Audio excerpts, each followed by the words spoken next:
Hi, everyone. This is Sandy Chen. I am filling in for Anne, who is having some audio problems. I'm here with Damien Schubert, Dustin Klingman, Fiona Scherbeck, and of course myself. And I'd like to go around the panel, and they can talk about themselves and how just about their experience with organizations and getting in as a speaker. I'll start off. I've been talking at, I go to a lot of conferences, so I do see the opportunities to speak. I've been to at least over 16 of them, and I also organize a lot of panels on my own. Dustin, could you continue? Sure. So let's see. I have organized and run conferences in the past. I ran the conference in Orlando called the Games Synergy Summit. So I was involved in not just producing the show, but also putting out the call for speakers and vetting and fielding the submissions that happen as well. I'm also presently one of the co-producers of the East Coast Games Conference that happens every April in Raleigh. And so for the last 3 years, I've also been the speaker's chair and in charge of soliciting for keynotes and also bringing in and staffing sort of folks to manage and help with the selection process as well. Spoken at events for my entire career, recognized a strong amount of value in it, and I can say that it definitely is a big impact, and not just in terms of building your own brand, but creating opportunities for you by sharing sort of your perspectives. Fiona? Hello, I'm Fiona Scherbeck. I am a game staffing and events professional based in Austin. In my many years in the industry, I have produced both consumer and industry-facing shows where I've been responsible for or part of the speaker selection process. In the early days of Women in Games International, I was producing one-day seminars on site at the Microsoft and EA campuses handling speakers. More recently, the last 3 years, I've been one of the producers on Boston Festival of Indie Games, helping select our keynotes and key speakers. And then myself personally, I've been involved speaking on career topics and diversity topics for the past 15 years. So I've spoken both in the United States and the UK, and I'm very excited to be here today. Damien? Yeah, I'm a game designer, and I've been in making games for about 20 years, but where I'm most notable to this discussion is that I've been talking to people about making games and writing about making games for most of that period of time. I'm a frequent speaker of GDC, as well as a host of other conferences, including Austin GDC. I did an EA TED Talk, lots of stuff, so I can sort of give that angle to the whole enterprise. Damien, what would you say are the benefits of regularly speaking at these industry events? Well, the first one is clearly getting your name out there and raising your own stature throughout the industry. And I've found that being a recognized leader and thought leader inside of the industry has been really good at getting your next job and your next job. So you would say it's a good career move to get your name out there. I would say that. I would also say that I like to do it simply because I personally like to feel important. So there's that too.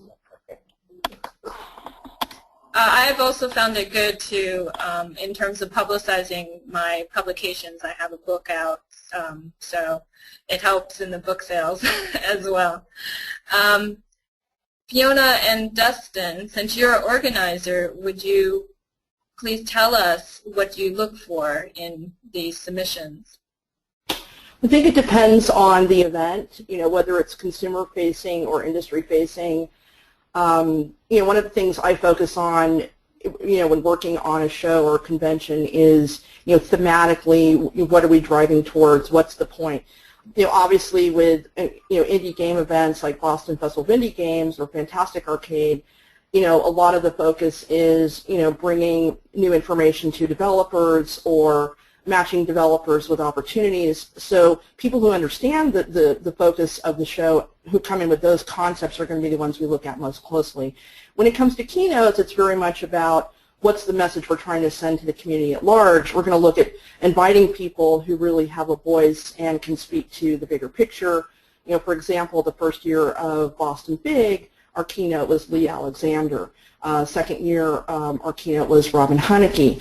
These are individuals that we handpicked because we knew they had something special to say that really addressed the interests and needs of that market at that time. For your keynotes, do you look at people who have presented at other conferences?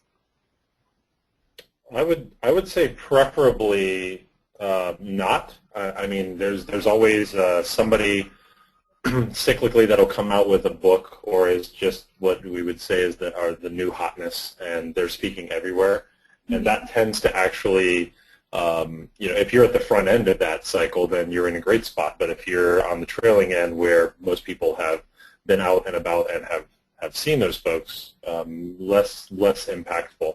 And following up on the previous question, I should say also I'm a game developer as well, following Damien's example, right? I'm speaking here in the context of my past in volunteer associations.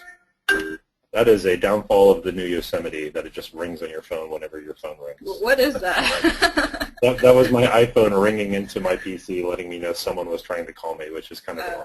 I apologize for that.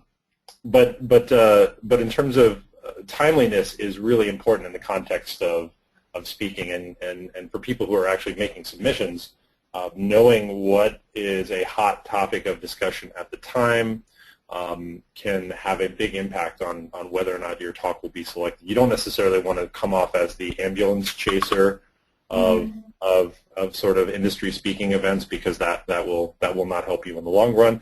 But if you're a credible speaker and a knowledgeable participant in the industry, and you've got something timely to say, people are going to give it a lot more deference and want to include you.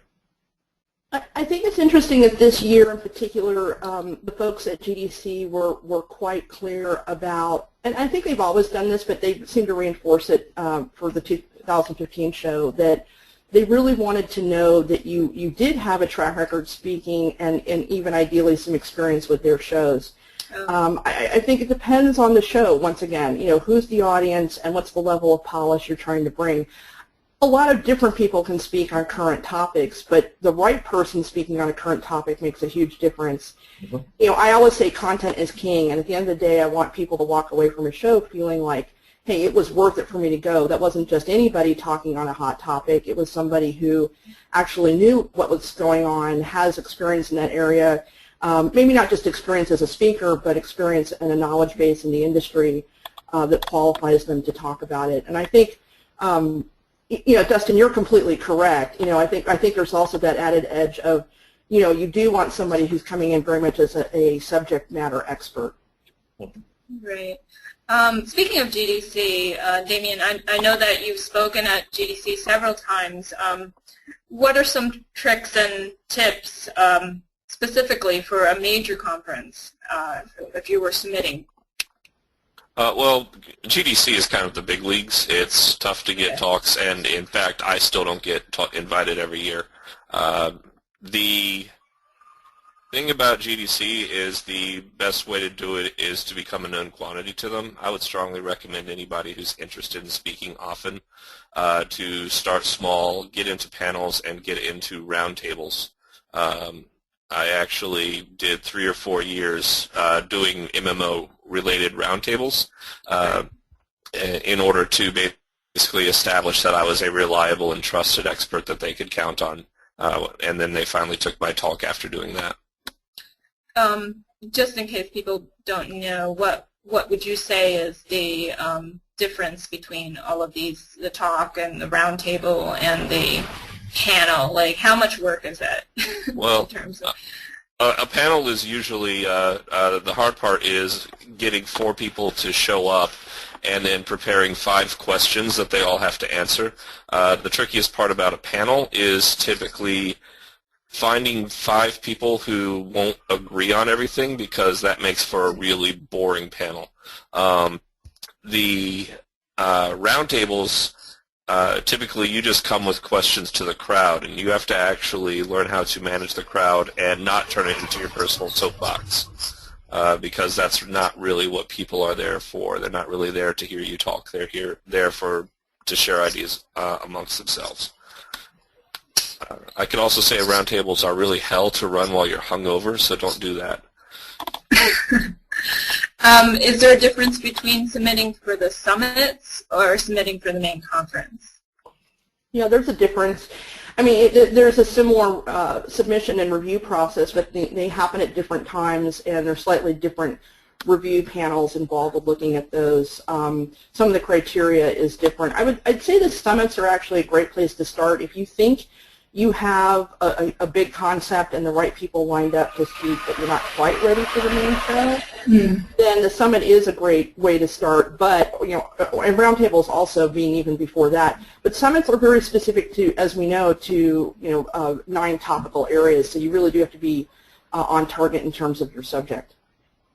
Well, I would say also that the process and the structure has evolved substantially since GDC started. My first talk at GDC was a summit itself, and those, well, actually it was a workshop. They were still doing sort of these workshops, and as opposed to these day summits. And the tutorials. Yeah, the tutorials. I apologize. Right, and so the tutorials, essentially, you had to have a couple of folks with you, and you had to prepare 8 hours of material. And if you're one of the members of the DirectX team working at Microsoft, you've got a lot of stuff to talk about, all the foundation classes inside of DirectX. But constructing essentially a curriculum and then building something out that had credit and had value, was something that not a lot of people were willing to do. In contrast to a 1-hour speech, although I will say, a lot of people, don't always prepare as well as they might ought to. And it tends to show, and those types of things hurt you in the subsequent years with GDC and getting further talks. Well, that seems like a lot of work, Dustin, to prepare a tutorial. I mean, how would you suggest going about that if people wanted to do that kind of submission? So if in my case, I was extremely fortunate to be a timely subject matter expert on something, as well as at the time principally an academic. So I was building curriculum all the time, and it was just a natural fit for me. But in the context of constructing a tutorial, if you think that there's a subject that you can participate on, I would identify a few colleagues who share your expertise, and then start to brainstorm and outline what would you talk about if you wanted to bring someone from 0 to, say, amateur expert status on one particular area, be that physics and math, or something, or if you wanted to do a day-long, design workshop, where would you take somebody from in the door to out, and then, basically backfill that outline and try to identify what the keynotes would be, and the highlights, I guess I should say, terminology-wise, and then essentially build individual mini talks, because when you're running a tutorial for a whole day, that's what you're doing. You're essentially constructing 5 or 6 mini talks around this one particular item or subject, and then fielding that. So if you can have 2 or 3 other people, each person's going to get 1 or 2 talks, or maybe there's a panel aspect of things. But when people go into those tutorials, their expectations are much higher. They expect to be taught, and that can be daunting. When you're dealing with your peers, people who may be many times your senior in an engineering discipline or in a design discipline. The concept of teaching them can be daunting, so you want to absolutely make sure you feel confident with your material and the subject matter before you jump into that. Damien, how do you get your company on board with these speaking engagements? Do they pay for you to go out to GDC and speak? They have generally been supportive. That varies from company to company. The general agreement that I have with my company is that if I'm not talking about the game, then I am under a lot less scrutiny from them than if I am. So when I did a talk about how to write great design documents, They didn't even ask me to look over the talk before I came out and submitted it. But when I did a talk for 3 or 4 years later on how we told story inside of Star Wars The Old Republic, not only did I have to get approval from them, I also had to get approval from Lucas. Marketing wanted to help me be sure that the slides were pretty, and so they gave me professional backgrounds and whatnot. It was just very, very different because it was more a representation of a product that we built, and that's just something you have to keep in mind. Oh, okay. Yeah, I can see that the company might have a vested interest in how, if you talk about a game that was came out of the studio. Yeah, Sandy, let me address that also. So I've put together and run professional development programs at 3 studios, Tencent, Irrational, and currently Certain Affinity. And the point of a professional development program, if your studio doesn't have one and you're thinking about one, is to actually give opportunities to your staff from junior to senior to get out in the public and do things. Could be speaking, could be doing portfolio reviews, but basically having a presence and developing your profile as an individual to both benefit you as a professional, but really also to serve as a brand ambassador for your company.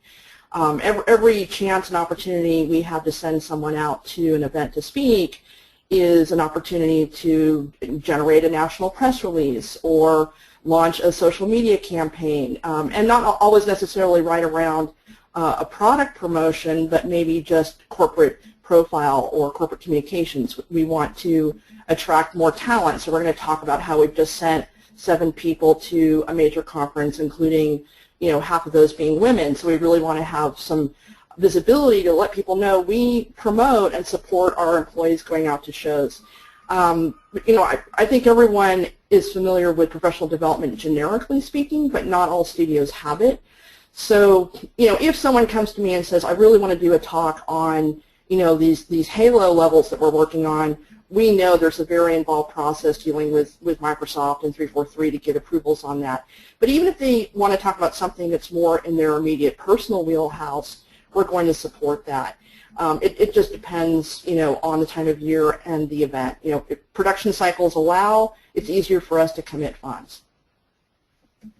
Okay, and I'll just say as a freelancer, I generally have to pay my own way to if I'm speaking, but I do go to a lot of local events, and I organize local events in the area as well.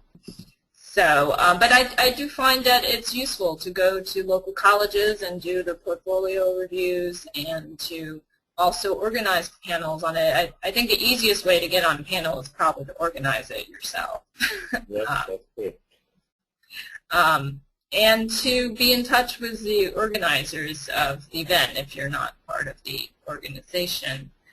Let me see. So Fiona and Dustin, I know you've both been organizers and speakers. How has that informed your way of submitting proposals? Wow. So it's very interesting. I think that GDC, and Damien said it's the big league, it's the gold standard. I think that the vast majority of conferences do not ask for as regimented detail as GDC does, but I would say I absolutely use that as a model, at least a benchmark, then I sort of tune it to my audience because I don't want GDC can demand all of that information because of the kind of conference that it is. Some of these smaller events, you don't necessarily want to burden the speaker per se, but when I'm writing stuff down, I really put a lot of time into my concept, and I flesh it out in sort of the long form that I would expect the GDC submission to be as if I was submitting it for GDC, and then I will tune it. So sometimes I've found and gotten feedback that my submission is overkill. I might still be selected for speaking, but at the same time I'm still overdoing it and sort of blowing their minds. It's too much; they can't handle it. But I would recommend for people to be clear and articulate. If it's a talk that you've already done and you've got a slide deck for it, share that. There's nothing wrong with that. And a lot of great designers and folks just share their slides or put them up even in advance of their talks in particular. And just really do the homework, be thorough, and make sure that when you're submitting that you read all of the guidelines. If they say that they're looking for mobile-heavy conversation, don't start submitting a bunch of console talks, because you're really just tone deaf, and it's going to make it more difficult for you to get selected.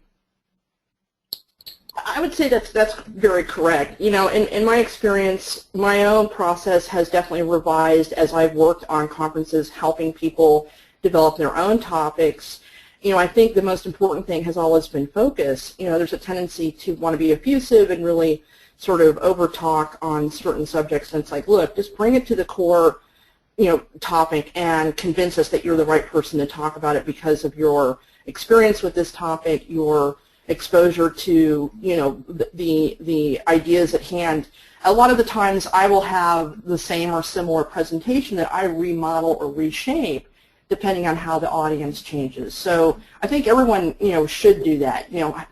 We know the most about the things we do the most, and those are the things we should be talking about. So I have 3 or 4 different presentations that I update and revise depending on the type of audience. I speak a lot on career development and diversity. So if I'm talking to a classroom full of 300 students, that's a slightly different presentation on a similar topic where I'm talking to 50 professionals. But that same presentation can be tailored and made to fit that particular group. So I really learned that from dealing with the submission process, that you need to have your multiple versions ready. Okay. Damien, so besides submitting these proposals, are there other ways to get speaking engagements? The best way to get a speaking engagement is always to have a topic that the people running the conference care about, be part of what's in your wheelhouse. In particular, there's a decent chance that Gamergate might be something that conference talkers want someone to talk about, and I expect I may actually get calls about that. So you get invites. You get every invites. now and then. Every now and then. Some people get invited more than others, like your Will Wrights and Ref Costers get invited a hell of a lot more than I do. A lot has to do with their expertise and their skill at handling a crowd. A lot of time, we have to remember that the people running the shows are trying to actually be sure that there are attractive topics that people will want to show up for all days. Raf Koster once told me that he liked to book me for the last slot of the last day because I'm good enough of a talker that people will actually stay for the whole conference. So speaking of Gamergate, do you think it's wise to speak about topics that are out of your specific expertise, or just about, your opinion about broader issues in the game industry? I would never talk about something as an authority figure that I wasn't knee-deep in. That particular topic is something that I just, for whatever reason, have been knee-deep in. I'm not really thrilled about that, but I am somebody who is pretty much an authority figure to what's going on the ground floor of that. And so it's possible that if the people who run certain shows think that it's an important topic that game developers need to know about, and I would say arguably it is, that they should look for some of the people who have been on the ground floor paying attention to that movement. Dustin and Fiona, do you have any opinions on that? About talking about things that are more opinion-centric and than necessarily subject matter expertise? Yes. It's something that you really want to be mindful of, and I absolutely agree with Damien. But I'll only add just a little bit more. In the way that when you're dealing with very highly emotionally charged situations, be they some radical platform change that screws a whole bunch of developers, or something on the completely other side, in more generic internet trolling or harassment kind of context. The things that you say will be amplified. They will be memorialized. And so when you jump into the middle of that stuff, you want to have very carefully thought through your position, because it will be captured, it will be, and it will be amplified, and it will come back to you at some point in the future. So everyone's got an opinion. We all know that. But I would tend to refrain unless you were somebody who was right in the middle of it and a local authority, on that issue. It's dangerous to try to riff on something so volatile, and it would suck for somebody's career to be impacted because they took a wrong turn or something just slipped out, and they paid the price for it. I could not agree with that more. I mean, so much of the mistakes inside of Gamergate on both sides have been people being too flip, too casual about something that is an incredibly emotional and delicate topic. So don't wade into culture wars or religious wars unless you are actually prepared to do your homework. Mm-hmm. So, Sandy, my response to that is pretty simple. Speaking trends are, based on what's current, right? What is current news? And there's certainly appropriate forums for speaking on all different types of topics, including those that are more opinion-driven, as opposed to talking about technology or, game development specifically. There's certainly room and opportunity. I think it's always a question of, is it the right venue, the right audience, and the right people talking on the topic? And those who are truly knowledgeable and informed are ideally the people who are speaking on it. A lot of people tend to have a lot of opinions. So, I think it is an interesting thing to see, who feels that they should be speaking on a particular topic. I think for me, as someone who both speaks and who books speakers, it's always going to go back to what's the quality of the experience going to be for that listener, for that audience person. Are they truly going to walk away with something new, or that they didn't understand or know already? Have they been illuminated in a way that they couldn't have been if we hadn't shared this with them? So I think driving for that quality of content always needs to be the highest goal, no matter what the subject matter. Can I actually tack on to that one more thing? Because one more thing while I was listening to Fiona came to mind. And that is, especially for the folks who are participating in the webinar who are on the front end of their careers, it's extremely dangerous to surface yourself in this way. You don't want to peak and become sort of a central focus point for something. And not all organizers of conferences, seminars, panels, what have you, are. Well, let me rephrase. Let me step back. They care about what you say insofar as it furthers the education, but also in many cases the financial goals of the event. Mm-hmm. And you would not be wise to sacrifice yourself for a headline that's really going to come back and haunt you later. So be very wary, especially on the front end of your career, about putting yourself out there if you're not ready to handle that. And I think it's also about choices. Strategic. If we're talking from an individual point of view of how do I use a speaking strategy to benefit my career or benefit the profile of the team or studio that I represent, you do want to make careful strategic choices. So if my goal is to go out there and increase my profile as a professional or promote the profile of my studio, not only am I going to be very careful about what I pick and choose, but other people are involved in that process making that decision with me. So, strategically speaking, I need to serve my end goal. If my end goal is to go out and be an advocate and an activist, then there's lots of ways to do that. Speaking is certainly one of them. But if you're really thinking from a career perspective, especially in this industry, where it's very insular and tight and small, even on a global basis, I'm going to second that and say it's extremely important to be strategic about your public speaking choices as it serves your end goal professionally. Damien, were you about to say something? Yeah, but I forgot. Do you think there's this kind of danger when you're talking about game development issues? I know that Jennifer Hepler, was a press interview, not a speaking engagement, but she talked about skipping over the action scenes, and that seemed to get players quite angry. Well, the thing you have to understand about gamers is that they are an incredibly passionate audience, and they sometimes have trouble seeing that other people like to play games or approach games in a way differently than they do.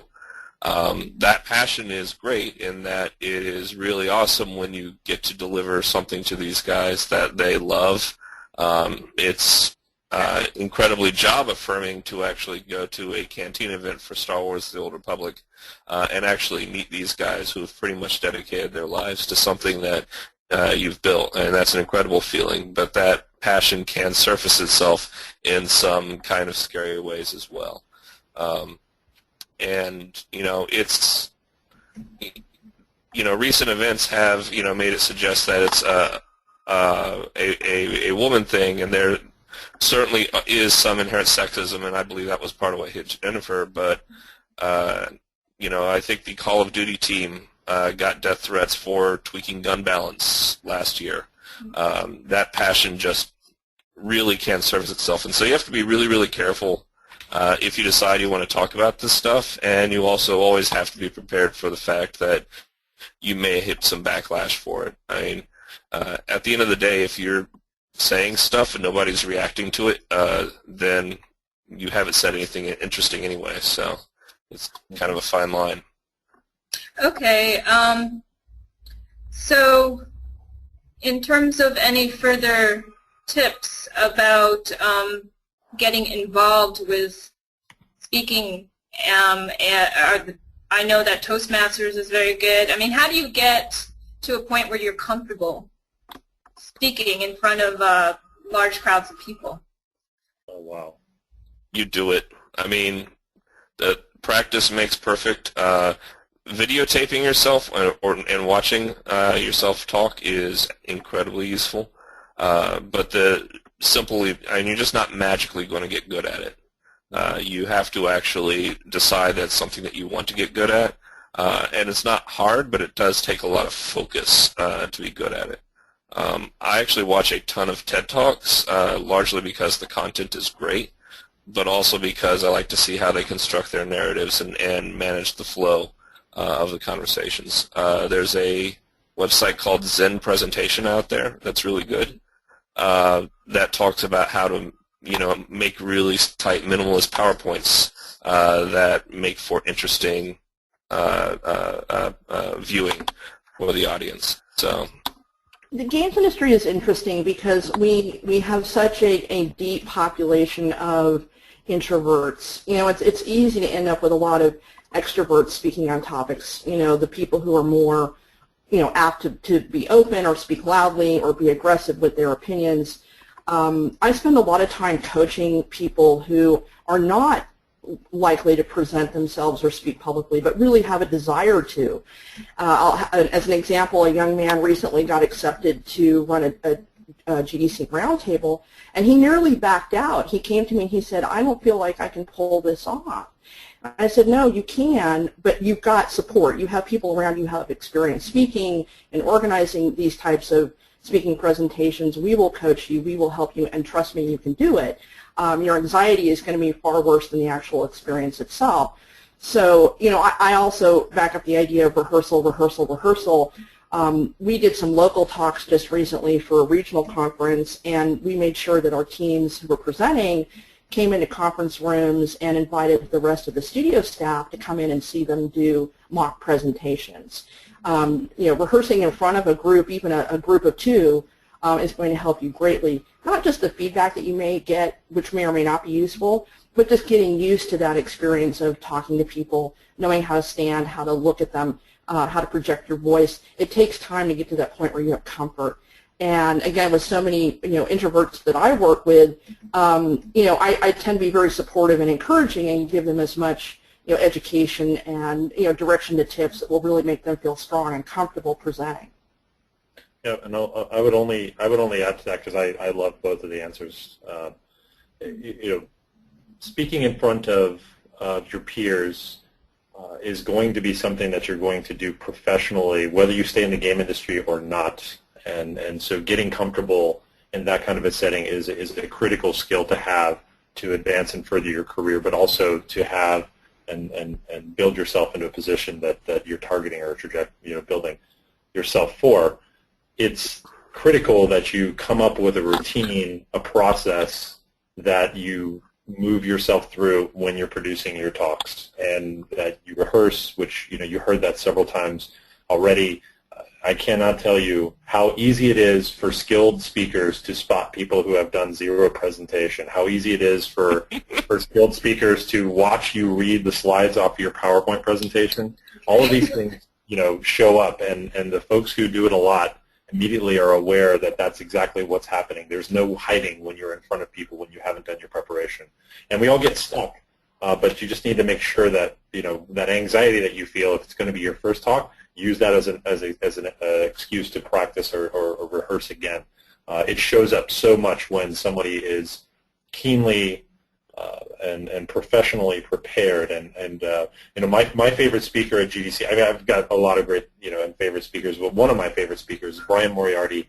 And Brian Moriarty at GDC 1999 did his Paul is Dead talk, which is online and maybe can be linked for the folks who are participating. But if you look at the way that he assembled his talks, it is a credit to the craft, and I would pay money to listen to him talk about anything, because I know that it would be one of the best prepared presentations that I would see.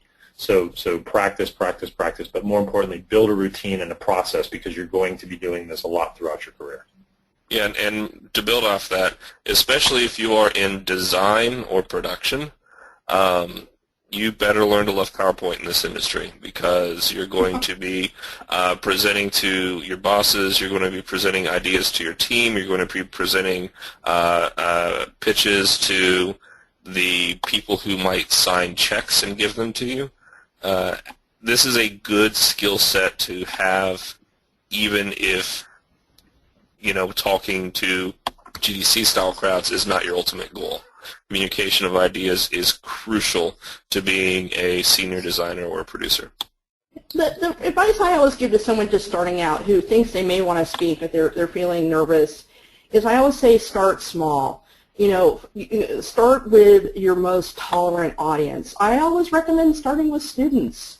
Go to your nearby, college, university, or even high school, and find, faculty who are interested in having you come in and speak as a professional. Students are great breaking ground for ideas and to warm up and get used to speaking to an audience and to deal with questions the way that people may ask you questions that you don't anticipate.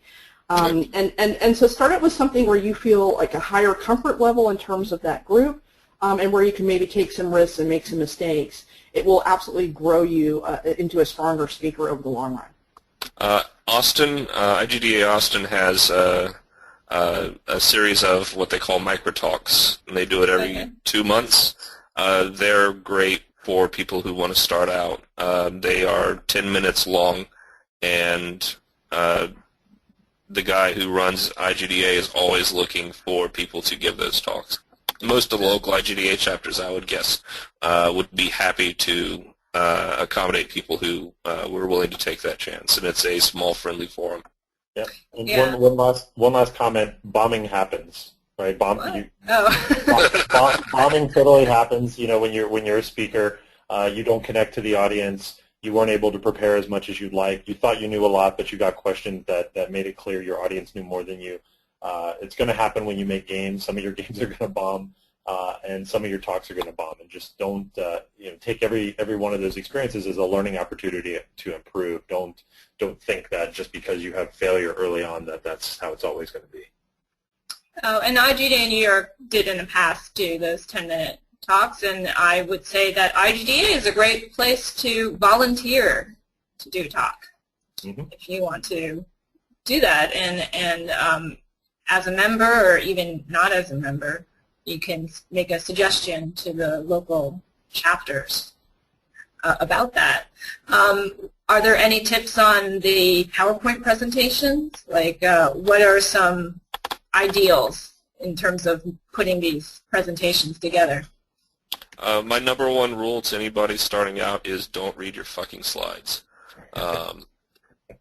As a general rule, I've seen lots of stuff work. I've seen incredibly wordy stuff work. I've seen some not wordy stuff work. Steve Jobs was famous for doing one-word slides. I know tons of people who managed to make all of that wonky fly-across animation stuff work in PowerPoint. The only thing that doesn't work is reading off your slides. The slides should be where your eyes rest if you're bored listening to the talker. So, what I would add to that is that visuals matter. There's nothing more disappointing than going to a presentation where someone uses a PowerPoint that's primarily text. On one hand, it can be useful because, okay, maybe it's a great way to take notes, but if they're really trying to have impact, you as a speaker can have a lot more impact when you've got strong visuals, and not even necessarily graphs or charts, but maybe it's just an image that represents an idea that you're talking about. We are in a very visual industry. This is what we do every day. So I think we tend to be very reactive, responsive to visual information. It's also important to remember that after about 15, 20 minutes, an audience tends to glaze over.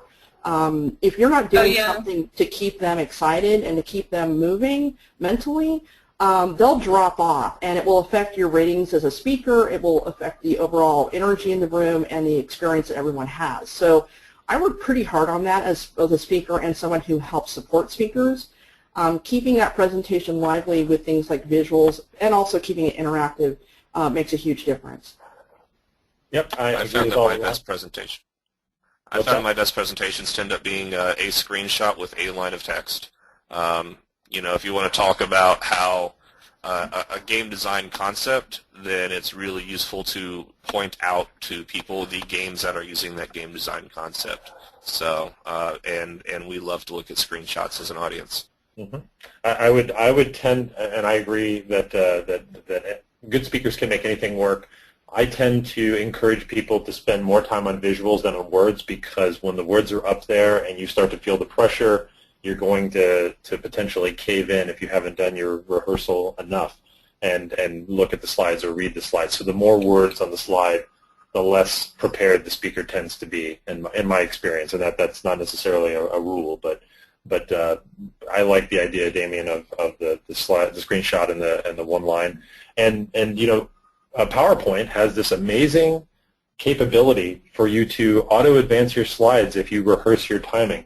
And what I found is that the elite speakers absolutely have their talks timed out. And Damien mentioned Steve Jobs, right? There's always this picture of the iPad or the phone, and there's a clock on it. And people seem to think that there's something magical, but when you dig into it and you look at the time that's actually on the clock on the iPad, it's the time that Steve Jobs will be, the time into his talk that slide comes up. So it's essentially a reinforcement of his preparation and sort of his mastery of the medium. There's nothing wrong with having your slides timed after you've rehearsed through. It keeps you from rambling and from those awkward silences. It keeps the talk moving. And if it turns out that you're going too fast or you run out of things to talk about, open it up to questions or ask the audience questions, right? That's one of the things that happens most for novice speakers. They go too quickly, and in a talk they thought was going to last 30 minutes, last them 15.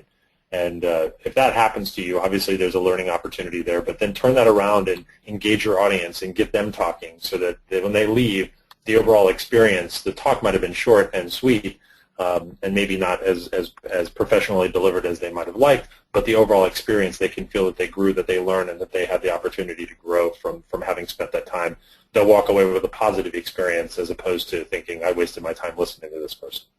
Right, and it is scientifically proven that the attention spans of your audience will wander after a few minutes. In fact, at the Serious Play conference, they were making jokes about that. In the presentations, they would have insert joke here, or time for a joke, because you have to continually be able to deal with that and have a presentation that is visually interesting, as well as trying to engage the audience. So a lot of questions and asking the audience things, or even giving them things to do surveys, like with their mobile phones, to text in answers. So those were some methods that I've seen. Will Wright is famous for putting in complete total non sequitur slides, where 15 minutes in, he'll just, put in a slide that talks about the GUI of the Russian spacecrafts versus American spacecrafts. Why? Because why the hell not? He just wants to sort of give you just a refresher to sort of snap you back. And I've tried it before, and it hasn't worked for me, but I found it to be incredibly effective. So. A trick I learned a long time ago is to think about where you have your question and answer with the audience. If you're a good speaker and you've got an interesting topic that people are interested in, they will be prompted to ask questions earlier than a Q&A period at the very end. So something I started doing years ago was right at the beginning, I'll say, if you have a question throughout the presentation, ask it. In other words, creating much more of a discussion format or keeping it interactive, still sticking to the sequence of the presentation topic and my presentation as I prepared it, but giving people the opportunity to actually react in the moment tends to create a bigger picture to the discussion. You get a lot out of that. And it tends to be more rewarding, and people stay alert. They'll listen to what someone else has to say and come up with their own questions. So any last words? We are almost nearing the end of the hour, and if the attendees have any questions, would they please type them? One of the things I would say is, just as a trick, I always try to ask myself when I'm done with a presentation, but before I present it, is there something in here that you had no chance of knowing before you came to the presentation? Is there some really unique takeaway? Is there a can I give some sales figures to how well a game I worked on did, or can I tell an anecdote that I know that no one's heard before? Anything like that, because the last thing that you want is for people to come and say, yeah, I got nothing out of that talk. And even having a couple of really unique, insightful things that back up what you have to say can be huge. I think the couple of last tips I would offer, Sandy, if you're independent, I know that question came up a little bit earlier, but I want to go back to it. It's hard to fund yourself. As an homage to Susan Gold, who couldn't join us today, Susan was someone who told me years ago, look, I develop an annual fund that's essentially my personal marketing budget to make sure that I get to a certain number of events as a speaker per year. It means being organized and well in advance. That strategy idea becomes meaningful when you look at a calendar and say, which are the events I want to participate in? I'm going to commit funds to that now and be ready to do that. Of course, you can also be creative and use crowdfunding. I know people who've used Indiegogo and Patreon to raise money to go to events to speak. So that's one tip. And then my only other tip was, again, kind of starting small. Don't wait to be invited, and don't be scared off by big shows like GDC or E3.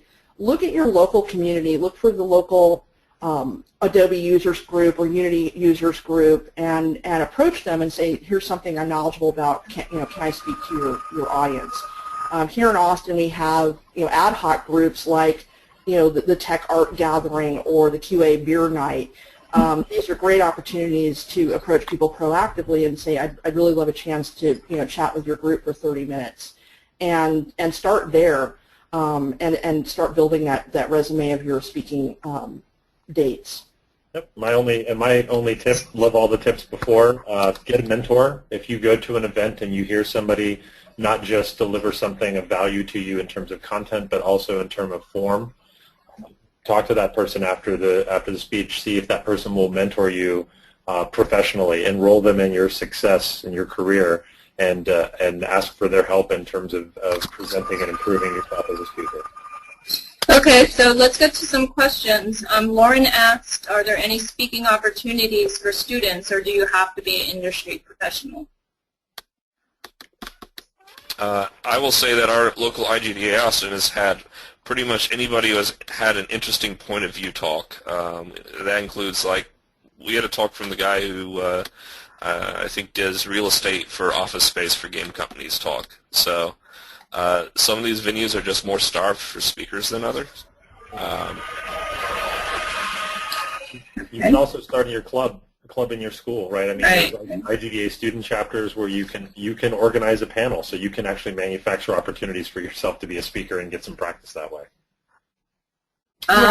Big Rep also has student chapters.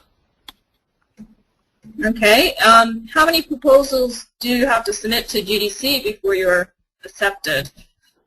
I don't think that's a number. I think it really has to do with, as Damien mentioned earlier, their awareness of you, their acknowledgement of you as an expert in some capacity, and the topic that you're choosing. I mean, I got in on the first one, but that was dumb luck and timing. Right. So I don't think it's an actual number. Anybody else? I will say that GDC in particular really responds well to talks that are on theme and are actually something that a very broad base of their customers can use. So the talk that I got in was the How to Write Great Game Design Documents talk. That's the one that actually broke me through to speaking instead of doing roundtables. And that was a standing room only talk because we're talking about a skill set that literally every designer in the building was going to find useful, and those go over really well. The talks that tend to get shut down are, you don't want to talk too much about your own project or too much about your own game unless you've been invited to talk about that. You want, GDC is not a place for advertising what you're doing as much as it is for teaching other people how to be better at their craft. And so your topics really need to focus on that. It does address something outside of GDC, something else, Sandy, that I think we overlooked, which is, if you're a product user, there are companies that will actually pay to send you to different locations, whether that's an event, a school, a company, to speak. I have colleagues who get paid by ZBrush and Adobe and Steam to go places and basically evangelize as users. That's certainly another way to round out your speaking engagements. We have a question from Chanda. I'm going to combine these two questions. How about this? What do you do when you feel like you're losing the audience? How do you do a course correction when something's not going right? Wow, that's a tricky one. I think ask the audience a question. I mean, you might need to slightly break script and figure out where the disconnect is occurring. And there are some very easy ways when you make a statement, an important statement as part of a data. Ask the audience, does this jive with what you guys are experiencing? And that will prompt interaction, which will feed and tell you more about what the audience is looking for. Expert speakers are capable of mutating their talks in real time. Obviously, the facts are not going to change, and the data and the preparation is not going to change, but they can localize it for the audience that they have, not for the audience that they necessarily wrote for. In the best cases, those things are equivalent, but at the average case, you never know what you're going to get, especially if you're speaking at a multidisciplinary meeting like an IGDA event. Yeah, you see that all the time. When you see a experienced presenter just skip over a slide, that's usually because the flow of the talk has just adjusted on the fly, and suddenly a slide's not pertinent anymore, and most of the time you as a viewer don't even notice it happened. So besides speaking opportunities, how do you raise your profile just to become known? That's another webinar. Okay. That's a question. Yeah, I think blogging and Twitter are probably very good answers to that. But volunteering, too. I mean, being part of your local community, your IGDA chapter, volunteering and giving. I think that people in the game industry respond generally well when you come in with an idea of giving and how can I help before how can I take. And, right. And so I think offering your service into the community is a great way to become known to the community, and then it just grows from there. I mean, everybody should recognize that level of fame and recognition doesn't happen overnight. I worked for years to be able to get that first speaking gig, and that was after talking to that was after blogging on Zen of Design for years and talking at many other conferences before I got to GDC. Nowadays, I actually get contacted by some of these places. GDC contacted me to do the Meridian 59 retrospective a couple of years ago. But, you know, I've had to work a long, long time to get to that level of recognition. And that, to be honest, you actually don't want to get too much recognition before you're ready to handle it anyway. There's a lot of craft honing before you're ready for the big leagues anyway. So, yeah, start small, start with the IGDA and these other smaller venues, universities, whatnot, and work your way up. So Heidi was speaking about conferences and how they do not generally provide travel assistance, even though they do provide a conference speaker pass, and wanted to know if there was any way to improve this kind of circumstance. I would say that, you know, in some cases you get paid to show up and speak, so in that way. It goes back to the question of whether you're working for a studio or you're independent. If I were in that boat, if I were in Heidi's position and I was working for a studio, I would definitely go to my manager or my HR director and say, look, I've been given the opportunity to speak at this event. It's good PR for our studio if I'm there speaking. Can you help fund my trip? I've done this multiple times over the years. I've never had it fail.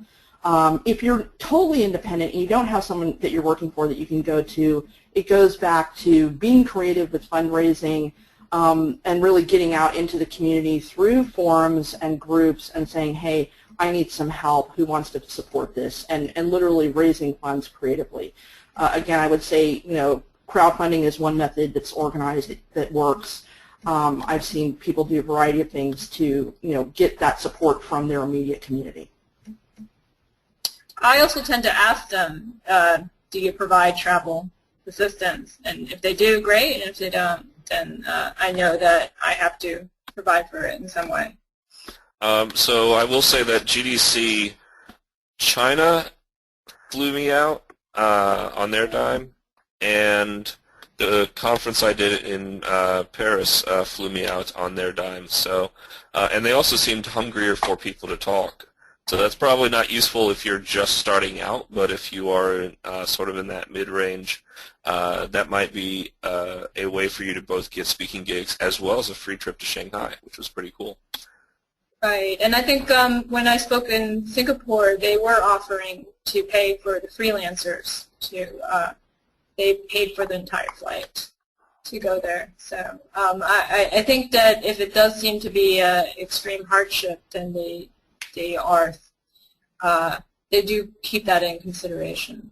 Well, so I'm pretty sure that all of the ones that are across the ocean, they're assuming that they're going to help you out.